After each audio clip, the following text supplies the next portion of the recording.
எதுக்காக நீ கட்டி போட்டு வச்சிருக்க? உன்னோட வாய் கொஞ்சம் அதிகமாவே நீளுது. உனக்குள்ள ஏதோ ஒண்ணு இருக்குன்னு கேள்விப்பட்டேன். அது என்னன்னு உள்ள போய் பாத்திர வேண்டியதுதான். நீ எதை பத்தி பேசுற?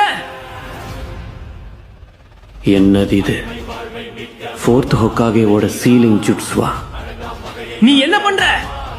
இத அன்சீல் பண்ண போறேன். உன்னால வலியை உணர முடியுதா? நீ என்ன பண்ற? கிட்டத்தட்ட முடிஞ்சிடுச்சு. என்னோட புள்ள மேல இருந்து கையை எடுடா.